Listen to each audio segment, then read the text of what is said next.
फिर आज हक के लिए जा वफा करे कोई, वफा भी झूम उठे यूं वफा करे कोई। नमाज 14 सदी से मुंतजिर है लोगों, हुसैन की तरह आए अदा करे कोई, हुसैन की तरह आए अदा करे कोई। लीजिए हजरात, बहुत तेजी के साथ आले रसूल औलादी गौसे आजम हुजूर सैयद मुआज अशरफ साहिब किबला की आमद आमद है। आइए जरा मोहब्बतों के साथ इस्तिकबाल कर लें। लगाइए जोरदार नारा, नारे तकबीर, नारे रिसालत, फैज़ाने मखदूम अशरफ मसलके आला हजरत। नारे तकबीर, नारे रिसालत, मखदूम जमाने में मेरे बेमिसाल है, जिसका नहीं जवाब ये वो सवाल है। उंगली उठाई मुखालिफों ने इधर तो टूट जाएगी, उंगली से चांद तोड़ दें ये उनके लाल है। शायर कहता है कि सनद में रखता हूँ महशर में मुंह दिखाने की, और जबी पे खाक है अशरफ के आस्ताने की। जबी पे खाक है अशरफ के आस्ताने की, और मुझे हकीर निगाहों से देखने वालों, मुझे हकीर निगाहों से देखने वालों, मैं अशरफी हूँ ज़रूरत नहीं ख़जाने की। और इमाम अहले सुन्नत फरमाते हैं, या रसूल अल्लाह, आप इरादा है सुनने का इंशाअल्लाह। इमाम कहते हैं, या रसूल अल्लाह, तेरी नस्ल पाक में है बच्चा बच्चा नूर का, तू है ने नूर, तेरा सब घराना नूर का। ये महफिल पाक इसाले सवाब की गर्ज से इस मजलिस पाक का इनकाद किया गया है। अल्हम्दुलिल्लाह, अल्लामा तौसीफ मिसबाही साहब बयान फरमा रहे थे, अकीदे अहले सुन्नत ये है, हमारा जो अमल है हम कुरान और सुन्नत के मुताबिक ज़िंदगी गुजारते हैं। क़िबला तवज्जो के साथ मेरी बात सुने। शायद ही कभी ऐसे मामलात होते हैं कि पहली बार आपकी बस्ती में हाजिर हूँ और मैं बहुत थका हूँ, मगर आपकी मोहब्बतें रहेंगी तो इंशाअल्लाह 10-20 मिनट कुछ बातें हो जाएंगी। आप महसूस करें कि हमारा जो अमल है वो कुरान और सुन्नत के मुताबिक है। ये इसाले सवाब की महफिल, ये मिलाद की महफिल हो, औलिया का उर्स हो, नबी पाक सल्लल्लाहु अलैहि वसल्लम की विलादत की मुनासबत से महफिल हो, ये शादी का मौका हो, ये चहल्लुम का मौका हो, ये बरसी का मौका हो, अल्हम्दुलिल्लाह हम जो करते हैं कुरान और सुन्नत की रोशनी में करते हैं। जरा तवज्जो के साथ मेरी बात नोट करें। नबी पाक सल्लल्लाहु अलैहि वसल्लम ने इरशाद फरमाया, हदीस पाक का मफहूम है, आप आकाए करीम की शान इतनी बाबरकत है, नबी पाक सल्लल्लाहु अलैहि वसल्लम का किरदार इतना बामल है, इतना पाकीज़ा है। आज पूरी दुनिया में अगर किसी मजहब को सबसे ज्यादा महाज पर सबसे ज्यादा जिसके खिलाफ प्लानिंग की जा रही है, जिसके खिलाफ नए नए तरीके से नई नई टेक्नोलॉजी का इस्तेमाल करके जिस मजहब को टारगेट किया जा रहा है, अजीजान मिल्लत इस्लामिया, वो मजहब कोई और नहीं, मजहब इस्लाम है। मौलाना तौसीफ साहब बैठे, इनसे पूछें, पूरी दुनिया में दुश्मनाने इस्लाम बिलियनों डॉलर सिर्फ इस बात पर खर्च कर रहे हैं कि नबी पाक सल्लल्लाहु अलैहि वसल्लम की सीरत तैयबा को पढ़ा जाए, आक़ाए करीम की मुबारक सीरत के असबाब का मुशाहिदा किया जाए, और हुजूर की जिंदगी में कोई एक ऐसा फर्क मिल जाए जिससे हम नबी की सीरत को ताक़ा कर सके। मगर अल्लाह की इज्जत की कसम, दुनिया कल भी सर पीट रही थी, आज भी पीट रही है, क़यामत तक पीटती रहेगी, इसलिए कि नबी की अज़मतों का मुहाफिज कोई और नहीं, परवरदिगार है। अल्लाह खुद कुरान में इरशाद फरमाता है, ए हबीब वरफ़अना लका ज़िक्रक, ए मेरे करीम, हमने तुम्हारे लिए तुम्हारे जिक्र को बुलंद कर दिया है। सुभान अल्लाह, नारे तकबीर, नारे रिसालत, फैज़ाने मखदूम अशरफ, फैज़ाने आला हज़रत, जिंदाबाद जिंदाबाद। सुभान अल्लाह। दुनिया वाले, ये दुनिया वाले तुम्हारी अजमतों का चिराग और सूरज और चांद बुझाने की कोशिश करते हैं। अजीजान मिल्लत इस्लामिया जो रसूल हाशमी की सीरत के करीब आता है, अल्लाह की तौफीक से नबी की सीरत पढ़ता है और दामन इस्लाम को कबूल कर लेता है, इस्लाम में दाखिल हो जाता है। ये आप सोशल मीडिया का दौर है, आप पढ़ें यूरोप जैसे कंट्रीज में अगर सबसे ज्यादा कोई मजहब तेजी से फैल रहा है तो वो मजहब कोई और नहीं, मजहब इस्लाम है। अल्हम्दुलिल्लाह। क्यों? उलमा की मेहनतें, अइम्मा की मेहनतें, पीरानी निज़ाम की खिदमत अपनी जगह है, मगर सबसे अहम बात यह है कि रसूल हाशमी की सीरत इतनी बाबरकत है दुनिया में कोई सवाल ना है। और मैं बड़ी जिम्मेदारी के साथ कहना चाहता हूं, मेरी हैसियत क्या है, मेरा मकाम क्या है, हमारी नहीं, कयामत तक आने वाली नस्लें थक जाएंगी, मगर जिस सवाल को आप रसूल हाशमी की सीरत तैयबा में तलाश करने की कोशिश करेंगे, आपको हर सवाल का जवाब रसूल हाशमी की सीरत से मिलता हुआ नजर आएगा। अजीजान मिल्लत इस्लामिया, ये इस्लाम है। और बात चल रही थी साले सवाब की, आप देखें बड़ी बेसिक और बुनियादी बात है। हुजूर नबी पाक सल्लल्लाहु अलैहि वसल्लम इरशाद फरमाते हैं कि जब कब्रिस्तान से गुजरा करें तो मुर्दों को सलाम कर लिया करें। उलमा बैठे हैं, इस बात की तस्दीक फरमाएंगे। और हदीस में यहां तक के अल्फाज मिलते हैं कि जब बंदे मोमिन कब्रिस्तान के करीब से गुजरता है ना, तो मुर्दे उनके चलने की आवाज, जूतों की आवाज तक सुनते हैं। अजीजान मिल्लत इस्लामिया, ये कैटेगरीज मुर्दों में है। ऐसा नहीं कि कब्रिस्तान में सारे मुर्दे अल्लाह के वली हैं, सारे विलायत के आला मनसब पर फायज हैं। नहीं नहीं, कब्रिस्तान में मुर्दे गुनहगार भी हैं, सियाकार भी हैं और नेकोकार भी हैं। मगर हुजूर फरमाते हैं कि जब कब्रिस्तान से गुजरा करें तो सलाम कर लिया करें। क्या मतलब साफ है, हुक्म आम है, चाहे गुनहगार हो, चाहे सियाकार हो, चाहे बदकार हो, जब गुजरने वाला सलाम करता है और मुर्दे को दुनिया से रुखसत हुए 1-2 साल नहीं, 10-20 साल नहीं, 50 साल नहीं, सैकड़ों साल गुजर गए, मगर जाने वाला रसूल हाशमी का गुजरा, गुलाम गुजरा और उसने कब्रिस्तान में सलाम किया, मनो मिट्टी के नीचे दबा हुआ मुर्दा सलाम सुनता भी है और सलाम का जवाब भी देता हुआ नजर आता है। अल्हम्दुलिल्लाह, ये शान उनकी है जो गुनहगार हैं। क़िबला, जब गुनहगारों की समात का आलम यह है, जब सियाकारों के सुनने का आलम यह है, तो बगदाद में शहनशाह बगदाद की समात का आलम क्या होगा, अजमेर में गरीब नवाज की समात का आलम क्या होगा, कचौचा मुकद्दसा में मखदूम पाक की समात का आलम क्या होगा। ये वो लोग हैं। इसीलिए तो इमाम कहते हैं जब उनके गदा भर देते हैं शाहाना जमाना की झोली, मोहताज का जब ये आलम है, मुख्तार का आलम क्या होगा। जब गुलामों की ये शान है तो नबियों के इमाम मोहम्मद रसूलुल्लाह की समात का आलम क्या होगा। अजीजान मिल्लत, आप देखें आज बड़े अफसोस के साथ ये कहना पड़ता है कि हमारे यहाँ खिताब बहुत हो रहे हैं, जलसे आए दिन होते हैं, मगर अवाम में तब्दीली नहीं पैदा हो रही, अवाम में बदलाव नहीं हो रहा। हम आए दिन समझाते हैं पबजी ना खेलें, ये ना करें, वो ना करें। और जलसे पहले जब हमारे अकाबिरीन थे तो साल में 1-2 जलसे होते थे, आज साल में 10 जलसे हो जा रहे हैं, मगर तब्दीली नदारद, बदलाव नहीं दिखता, तब्दीली नहीं दिखती। आखिर वजह क्या है? बड़ी माजरत के साथ मैं कहना चाहता हूँ, अजीजान मिल्लत इस्लामिया, अवाम के साथ साथ खवास को भी अपनी जिंदगियों में तब्दीली पैदा करनी पड़ेगी। इसीलिए नबी पाक सल्लल्लाहु अलैहि वसल्लम ने इरशाद फरमाया, हदीस पाक का मफहूम है, मैं अपने अल्फाज में बयान कर रहा हूँ कि सबसे पहले जो इल्म उठाया जाएगा, आप जरा महसूस करें, इल्म उठाया जाएगा, ये कैसी बात है? नहीं नहीं, इल्म नहीं उठता, उलमा दुनिया से रुखसत हो जाते हैं, आलिम रब्बानी दुनिया से रुखसत हो जाते हैं। आका करीम इरशाद फरमाते हैं, हदीस पाक का मफहूम है कि सबसे पहले जो इल्म उठेगा वो कौन सा इल्म है? बंदा आलिम तो बन रहा है, बंदा हाफिज तो बन रहा है, बंदा मुफ्ती तो बन रहा है, मगर फिर कमी किस बात की है?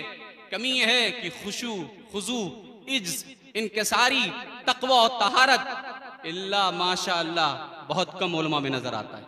जिसे देखिए सीना सफर करके, साफा नहीं, ऐसा लगता है कि हम साफे की अजमत अपनी जगह है, दस्तार की अजमत अपनी जगह है, मगर क़िबला हम मैदान खिताब में भी जाते हैं तो ऐसा लगता है कि अपनों के सामने जिहाद में जा रहे हैं। हमें अपने अंदर तब्दीली पैदा करनी होगी, हमें अपने अंदर बदलाव पैदा करना होगा। अवाम के साथ साथ खवास को भी इस पर नजर रखनी पड़ेगी। अजीजान मोहतरम, क्या बात है, इसी मुल्क हिंदुस्तान में सुल्तानुल हिंद असलाए रसूल ख्वाजे ख्वाजगा फक्र हिंदुस्तान मोइने बेकसां जब आए तो इसी मुल्क हिंदुस्तान की तारीख लिखने वाले लिखते हैं कि गरीब नवाज के हाथों पर 10, 20, 50 हजार लोग नहीं, 90 लाख से ज्यादा लोग मुशर्रफ इस्लाम होते हुए नजर आए। क्या वजह है? हम पूरी जिंदगी साहब मदरसे में खिदमत अंजाम दे रहे हैं, बच्चों को तालीम दे रहे हैं, सब कुछ कर रहे हैं, इल्ला माशाअल्लाह 10 लोगों को भी हम इस्लाम में दाखिल नहीं कर पाते निकालने के अलावा। आप महसूस करें, समझें, इस बात को समझने की जरूरत है। हर कोई आपका दुश्मन है। अब मामला सिर्फ अपना नहीं है, सिलसिले से कोई वाबिस्ता है तो सिलसिलों में भी तकरार है। ये हमारे पीर साहब के मुरीद हैं, ये फलां पीर साहब के मुरीद हैं, ये फलां पीर साहब के मुरीद हैं, ये फलां पीर साहब के मुरीद हैं। मुसलमानों, मरने के बाद कब्र में पीर की इत्तिबा के बारे में सवाल नहीं होगा। पीर का हुक्म माना है या नहीं, इसके बारे में सवाल नहीं होगा। मरने के बाद पीर की फरमाबरदारी की है, यह सवाल नहीं पूछा जाएगा। मगर हाँ, मरने के बाद ये जरूर पूछा जाएगा कि जिंदगी रसूल हाशमी के बताए हुए तरीके पर गुजारी थी कि नहीं। अजीजान मिल्लत, और याद रखें, ये जितने भी सलासिल हैं, ये सब हमारी इस्लाह के लिए आए, हमें सीधे रास्ते की तरफ ले जाने के लिए लेके आए हैं। इसलिए हमें इन सब उलझनों में नहीं पड़ना, बल्कि सिर्फ ये देखना है कि अगर कोई भी सिलसिला कुरान और सुन्नत की तालीम दे रहा है और अकीदे अहले सुन्नत की इशाअत कर रहा है तो वो हमारा अपना सिलसिला है। अल्हम्दुलिल्लाह, याद रखे, इस बात को दिलो दिमाग में नोट कर ले। अजीजान मिल्लत इस्लामिया, आज इसी मुल्क के हिंदुस्तान में आपकी जो हालत है आपको बखूबी पता है। आप जहां खड़े होते हैं लोग आपसे दूर भागने लगते हैं। मगर अगर आपको अपना वजूद बाकी रखना है, अपना निशान बाकी रखना है, तो लड़कर आप किसी से मुकाबला नहीं कर सकते। अगर मुकाबला करना है तो उसके लिए जरूरत इस बात की है कि आप अपने बच्चों को इल्म के करीब करें, इल्म से जोड़ें, इल्म से रिश्ता बनाएं, इल्म से ताल्लुक रखें। इसलिए पर बात ऐसा नहीं है कि उलमा की अजमत नहीं है।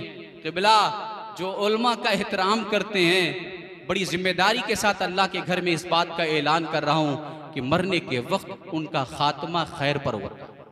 उलमा की अजमतें हैं, मगर बात जरा नोट करें इल्म की अहमियत क्या है। हजरत सुलेमान अलैहिस्सलाम को, अल्लाह के नबी हैं, अल्लाह ने इख्तियार दिया है, सुलेमान आपको 3 चीजों में इख्तियार दिया जाता है, आप जिसे चाहें पसंद फरमा ले। मुल्क की हुकूमत, खजाना, दौलत या इल्म, इन तीनों चीजों में से जो चाहें आप पसंद फरमा लें। पता है, अल्लाह के नबी ने हुकूमत नहीं ली, अल्लाह के नबी ने दौलत नहीं ली, खजाना नहीं लिया, बल्कि क्या पसंद फरमाया? अल्लाह के नबी ने इल्म पसंद फरमाया, इल्म पसंद फरमाया। और जब इल्म पसंद फरमाया तो अल्लाह ने इल्म के सदक़ो तुफैल उन्हें मुल्क की बादशाहत भी अता फरमा दी और हुकूमत के साथ साथ दौलत भी अता फरमा दी। अजीजान मिल्लत इस्लामिया, इसलिए जरूरत इस बात की है कि अपने बच्चों को इल्म के करीब करें। और यहाँ पर इस्लाह की गर्ज से मैं, हजरत माशाल्लाह आप बहुत अच्छा काम कर रहे हैं, एक बात और ऐड करना चाहता हूँ कि हमारे माशरे में एक बात ये भी है कि हम अपने बच्चों को दुनियावी तालीम दिलवाएं या ना दिलवाएं। दुनियावी तालीम उन्हें दिलानी चाहिए या नहीं दिलानी चाहिए। अजीजान मिल्लत इस्लामिया, इल्म दीन सिखाएं, दुनियावी तालीम भी सिखाएं। मैं इसका मुखालिफ नहीं हूं कि अपने बच्चों को आप असरी तालीम ना दिलाएं, असरी तालीम की भी जरूरत है, असरी तालीम भी दिलाएं। मगर याद रखें, दुनियावी तालीम के चक्कर में जो बुनियादी इल्म है, जो हमारा बुनियादी इल्म है, उससे अपनी नस्लों को दूर न करें। आपकी औलाद चंदौसी में रहे, मुरादाबाद में रहे, यूपी में रहे या हिंदुस्तान के किसी कोने में रहे, क़िबला मामला सिर्फ हिंदुस्तान का नहीं, दुनिया के किसी कोने में चली जाए इल्म हासिल करने के लिए, मगर हाँ, जब कभी उसके सामने मोहम्मद रसूलुल्लाह का नाम आ जाए तो आपकी नस्लें मचलती हुई नजर आने लगे।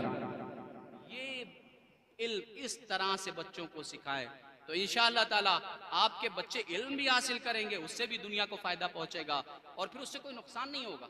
अजीजान मिल्लत इस्लामिया, इल्म हमने मदरसे में आलिम हम बने और हमारा मकसद ये हो कि हम दुनिया कमाएंगे, हमारा मकसद ये हो कि हम अपनी दाग जमाएंगे, हमारा मकसद ये हो कि हम इस इल्म के जरिए खिताब करके अपने जुमले बेचेंगे, तो याद रखें, अल्लाह के घर में इस बात का मैं ऐलान कर रहा हूं कि हमारा इल्म फिर हमारे लिए नफा बख्श नहीं हो सकता, फायदेमंद नहीं हो सकता, सूदमंद नहीं हो सकता, बल्कि ये इल्म हमारे लिए कभी फायदा हमें नहीं पहुंचा सकता।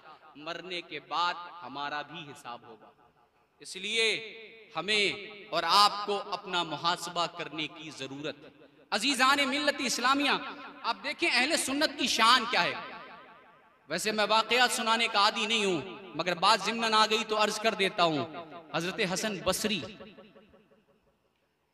और इस वाक़े को शेख अब्दुल हक मुहद्दिस देलवी ने, हजरत इमाम गजाली ने और बहुत सारे लोगों ने अपनी किताबों में नकल फरमाया है कि खातून हजरत हसन बसरी की बारगाह में आई, अर्ज किया हुजूर मेरी बेटी फौत हो गई, मेरी बच्ची का इंतकाल हो गया है, और माँ बाप का जो रिश्ता है वो इतना पाकीज़ा रिश्ता है कि दुनिया में जितने रिश्ते हैं उन रिश्तों में जो रिश्ता सबसे टॉप पर है वो वालिदैन का रिश्ता है। और याद रखें इस रिश्ते के ताल्लुक से भी आका करीम ने हर मुहाज पर हमारी रहनुमाई फरमाई। और इस्लाम तो यहां तक कहता है किबला कि अगर माँ बाप काफिर भी हों तो उनके साथ हुस्न सलूक किया जाए, उनका ख्याल रखा जाए, उनसे प्यार किया जाए, उनसे मोहब्बत की जाए। काफिर भी वालिदैन हैं तो उनसे मोहब्बत की जाए, उनका ख्याल किया जाए, उनका लिहाज रखा जाए। कब तक उनका एहतराम, उनका ख्याल कब तक किया जाएगा? जब तक कि काफिर वालिदैन का कोई हुक्म इस्लाम या रसूल हाशमी की शरीयत के खिलाफ नहीं होगा। उनसे मोहब्बत भी की जाएगी, उनका अदब भी किया जाएगा। अजीज़ान मिल्लत इस्लामिया, ये इस्लाम है, ये इस्लाम की तालीमात है।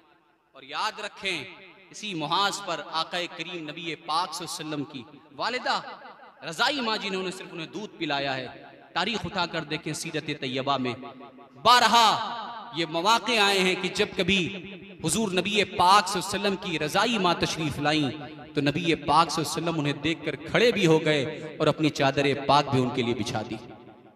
ये इस्लाम है, ये माँ बाप के साथ इस कदर मोहब्बत करने का नाम इस्लाम है। इसीलिए नबी पाक सल्लल्लाहु अलैहि वसल्लम ने इरशाद फरमाया, हुजूर इरशाद फरमाते और किबला आज तक नहीं क़यामत तक कोई शख्स कामयाब नहीं हो सकता अगर उसके माँ बाप उससे नाराज हैं, अगर उसने माँ बाप को तकलीफ दी है, अगर उसने माँ बाप को सताया है। ये जितने औलिया हैं, गौसे आजम हो, गरीब नवाज हो, वारिसे पाक हो, मदारे पाक हो, मखदूम पाक हो, महबूब इलाही हो, दातागंज बख्श हजवेरी हो, ये जितने औलिया किराम हैं इनकी तारीख उठाकर देखे, सब के सब माँ बाप की खिदमत करने वाले। बेटा यूं ही हुसैन नहीं बनता, माँ जब फातिमा जैसी होती है तो औलाद हुसैन आजम जैसी पैदा होती हुई नजर आती है। अजीजान मिल्लत इस्लामिया, माँ बाप के साथ मोहब्बत करे, माँ बाप का ख्याल रखे। और ये वो रिश्ता है अजीजान मोहतरम, अल्लाह पाक ने कुरान मजीद में बेशुमार मौके पर वालिदैन के हुक्म के बारे में, अल्लाह ने वालिदैन की अजमत के बारे में इरशाद फरमाया। अजीजान मोहतरम, और यही नहीं बल्कि आप महसूस करें क्या शान है। माँ की बात आई तो हुजूर इरशाद फरमाते अल जन्नतु तहता अक़दाम उम्महातुकुम। आज हम पीर की मोहब्बत में माँ बिस्तर पर तड़प रही होती है, माँ को इलाज करवाने के लिए हमारे पास पैसा नहीं होता, माँ की खिदमत करने का हमारे पास वक्त नहीं होता। पीर साहब आ गए तो नोटों की बारिश कर रहे हैं। मैं ये नहीं कहता कि पीर साहब पर आप माल खर्च ना करें, पीर साहब से मोहब्बत ना करें, पीर साहब का ख्याल ना रखें, बिल्कुल पीर का भी जो हक है वो अदा करें। मगर याद रखें अगर माँ तड़प रही होगी बिस्तर पर, माँ बीमारी के आलम में परेशान होगी, आप उसका ख्याल नहीं रख रहे, उसका इलाज नहीं करवा रहे, पीर साहब जिंदगी भर दुआ देते रहेंगे, ना आप दुनिया में कामयाब होंगे ना मरने के बाद आप कामयाब होंगे। इसलिए कि जिससे उसके माँ बाप राजी नहीं होते उससे हुजूर राजी नहीं होता, अल्लाह राजी नहीं होता। अजीज़ान मिल्लत इस्लामिया, इसलिए माँ बाप का ख्याल रखें। बात मैं अर्ज कर रहा था हजरत इमाम हसन बसरी की। फरमाया कि हजरत हसन बसरी के पास एक खातून आई और अर्ज की हुजूर मेरी बेटी फौत हो गई है और मैं चाहती हूँ कि उसे देखूं, इसलिए कि माँ की जो मोहब्बत है ना बड़ी बाकमाल है। माँ दौलत के लिए औलाद से मोहब्बत नहीं करती, माँ पैसे के लिए बच्चों से मोहब्बत नहीं करती। वाहिद दुनिया में एक ऐसा रिश्ता है, दुनिया में कोई हो आपका भाई भी हो, शायद बाज़ औक़ात ऐसा होगा कि आप तरक्की करेंगे तो उसे बुरा लगेगा, मगर माँ बाप वो हैं कि औलाद जब आगे बढ़ती है तो माँ बाप खुश होते हैं। अजीज़ान मोहतरम, माँ तड़प कर आ गई और कहा मैं मेरी बेटी फौत हो गई है, मैं उसे देखना चाहती हूँ, मैं परेशान हूँ, उस पर क्या गुजर रही है, उसके साथ क्या हालात हैं, क्या मामलात हैं। इसलिए कि उनका ये नजरिया था, उनका ये अकीदा था कि अल्लाह वालों की बारगाह में जाएं, परेशान हाल हों, उनके पास अपने मामलात रख दें, वो दुआ कर देंगे तो इंशाअल्लाह उसका हल जरूर निकल जाएगा। पहुंची और जब अपनी बात रखी तो हजरत हसन बसरी ने फरमाया जाओ कुछ वजीफे बताए, कुछ तरीका बताए, ये कर लेना। इंशाअल्लाह तुम्हारा मामला हल हो जाएगा। उन्होंने जैसा बताया माँ ने वैसा किया। रात में सोई तो क्या देखती हैं कि बेटी को आग का लिबास पहनाया गया। परेशान हो गई, घबरा गई। अभी तक नहीं देखा तो परेशान थी, अब ऐसे हालात देख लिए तो और बेचैन हो गई और बेकरार हो गई। आंखें खुल गई, रात का वक्त था, इंतजार करने लगी कि सुबह हो तो वापस जाएं। सुबह नमूदार हुई तो वापस पहुंची हजरत हसन बसरी के पास। अर्ज किया, हुजूर जब तक देखा नहीं था परेशान थी, अब देखने के बाद तो और बेचैन हो गई। आप मुस्कुराने लगे। आपने फरमाया परेशान न हो, जा मैं दुआ करता हूं इंशाअल्लाह मामलात हल हो जाएंगे। खैर आपने दुआ के लिए हाथ उठाए, माँ वापस लौट आई। रिवायतों में मिलता है कि जब हजरत हसन बसरी ने आंखें बंद की तो क्या देखती हैं कि उसे बड़ा हसीन और खूबसूरत हसीन और जमील लिबास पहनाया गया। उस बेटी को जिसे माँ ने आग का लिबास में देखा था, हजरत हसन बसरी देखते हैं कि बड़ा खूबसूरत लिबास पहनाया गया। आपने फरमाया क्या मामला है? तेरी माँ तो इस तरह के मामलात बता रही थी, तुम्हारी वालिदा, और मैं देख रहा हूँ कि तुम अच्छे लिबास पहने हुए हो, उम्दा लिबास पहने हुए हो। तो उस लड़की ने कहा, मेरी माँ ने जो बताया वो बिल्कुल सही था, मगर हाँ कल कोई अल्लाह का नेक बंदा इस कब्रिस्तान से गुजरा, उसने नबी पाक सल्लल्लाहु अलैहि वसल्लम पर दुरूद पढ़ दिया, अल्लाह ने उस दुरूद की बरकत से अहले कब्रिस्तान से अजाब को उठा लिया। अजीजान मिल्लत इस्लामिया, नबी पाक सल्लल्लाहु अलैहि वसल्लम पर अगर मोहब्बतों के साथ दुरूद पढ़ दिया जाए तो दुनिया नहीं कब्र की भी दुश्वारियां दूर हो जाती हैं। अगर हम सिर्फ दुरूद की बरकत से दुश्वारियां दूर कर लेते हैं तो हुजूर की सीरत अपना लेंगे तो फिर हमारी जिंदगियों में तब्दीली क्यों नहीं पैदा होगी। अजीजान मोहतरम, इमाम अहले सुन्नत की एक आखिरी बात कह के मैं अपने खिताब को मुकम्मल करता हूँ। हजरत बड़ी माजरत के साथ, ये जो निख्वत इल्म है, जो इल्म हासिल करने के बाद हमारे अंदर पैदा हो जाता है, हम बहुत बड़े आलिम हैं, बहुत बड़े फाजिल हैं, हम ये हैं, हम मुफ्ती हैं, हम फला हैं, हम ढमा हैं। याद रखे, इसी मौके पर मुझे एक बात याद आती है। हजरत शेख अकबर हजरत मुहिद्दीन इब्ने अरबी सहने हरम में जलवा अफरोज है, सहने हरम में जलवा अफरोज है, और आप फुतूहात मक्किया लिख रहे हैं। आलम यह है कि ना आपको खाने का होश है, ना पीने का होश है, न किसी को देखते हैं, न किसी से बात करते हैं, न किसी से मुलाकात करते हैं। कई रोज से कुछ लिख रहे हैं तो बस लिखने में मसरूफ हैं। अचानक इसी अशरे में सहने हरम में एक जात दाखिल हुई जिसे दुनिया इमाम फखरुद्दीन राजी कहती है। जब आप तशरीफ लाए ना तो लोग आपको देखकर रास्ता बनाने लगे, कोई आपका हाथ चूम रहा है, कोई सामने से लोगों को हटा रहा है, सारा मजमा आपके पीछे चलने लगा। जैसे हम और आप आते हैं तो लोग मोहब्बतों से पेश आते हैं। अब जब सब मिल चुके तो आपने देखा सब तो मुलाकात के लिए आ गए, मगर एक शख्स है जो हरम शरीफ के कोने में बैठा हुआ, वो मिलने नहीं आया। तो आपने मुस्कुराकर एक जुमला कहा, उल्मा की अजमत बयान करते, उल्मा की शान बयान करते हुए फरमाया, जो उल्मा की ताजीम नहीं करते वो अनाम होते। अनाम का मतलब जानवर। जैसे ही ये जुमला कहा इमाम फखरुद्दीन राजी ने, ये जुमला वक्त की अजीम जात, तसव्वुफ के इमाम है और गौसे पाक की मानवी औलाद में से हैं शेख अकबर हजरत मुहिद्दीन इब्ने अरबी। आपने ये जुमला सुना, आपके चेहरे की हालत बदल गई, कैफियत बदल गई, आपकी पोजीशन बदल गई। आपने ये जुमला सुना मगर आपने अपना कलम नहीं रोका, आप लिखते रहे, लिखते रहे। और इमाम फखरुद्दीन राजी आगे बढ़े, फरमाया कल इसी सहने हरम में मिंबर लगाया जाएगा, हम उल्मा की अजमत पर खिताब करेंगे, हम अपनी बात रखेंगे। खैर मामला हुआ, दूसरा दिन आया, मिंबर लगाया गया, इमाम फखरुद्दीन राजी मिंबर पर बैठे। इसीलिए मैं कहता हूँ मदरसे में इल्म हासिल करने के बाद अपने बच्चों को खानकाहों के करीब जरूर करें, बुजुर्गों के करीब जरूर करें। और अगर मामला ऐसा नहीं होता तो वक्त के इमाम मौलाना रोम ये नहीं कहते, मौलवी हरगिज नशुद मौलाए रोम ता गुलामे शम्स तबरीजी नशुद। क्या मतलब? मैं उस वक्त मौलवी नहीं बना जब तक कि हजरत शम्स तबरेज की गुलामी में नहीं आ गई। कामयाबी तब है जब किसी अल्लाह के बरगुजीदा बंदे की खानकाह तक आप पहुंच जाएं। जब इल्म हासिल करने के बाद खानकाह में जाकर झाड़ू लगाएं तब आप कामयाब होंगे। अजीजान मिल्लत इस्लामिया, खैर मेंबर लगाया गया, इमाम फखरुद्दीन राजी खड़े हुए, क़िबला जब खड़े हुए, अब कुछ बोलना चाहते हैं तो लब नहीं खुल रहे, जबान साथ नहीं दे रही, कुछ बयान करना चाह रहे हैं तो लब सिल गए, परेशान हो गए और दिल ही दिल में सोचने लगे, आज तक मेरी जिंदगी में यह मामला पेश नहीं आया।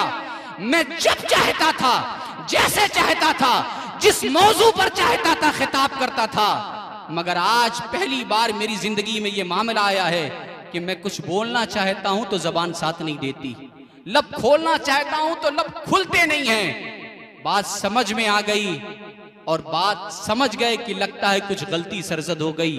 फौरन वहां से नीचे उतरे और आकर शेख अकबर हजरत मोहिद्दीन इब्ने अरबी के कदमों को पकड़ लिया, कहा हुजूर माफ फरमा दीजिए। जैसे ही ये जुमला कहा, शेख अकबर कहते हैं हम जैसे अनाम के पास क्या मिलता है, इसलिए कि कल ये जुमला कहा था कि जो उलमा की कदर नहीं करते वो जानवरों की तरह होते।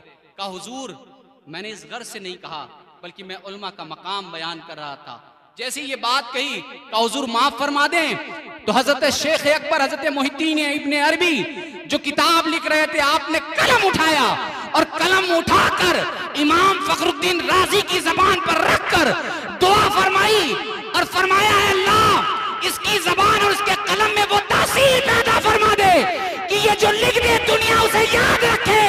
आज भी तफसीर कबीर जो इमाम फखरुद्दीन राजी ने लिखी है, आज भी दुनिया उसे पढ़ती है और उससे फायदा हासिल करती हुई नजर आती है। अजीजान मिल्लत इस्लामिया, क्या मतलब यह है कि औलिया के कदमों पर आना पड़ेगा, अल्लाह वालों की सोहबत इख्तियार करनी पड़ेगी, तब हम और आप कामयाब होंगे। अल्लाह ताला हम सबको कहने से ज्यादा अमल करने वाला बनाए और हमारी गलतियों को माफ फरमाए।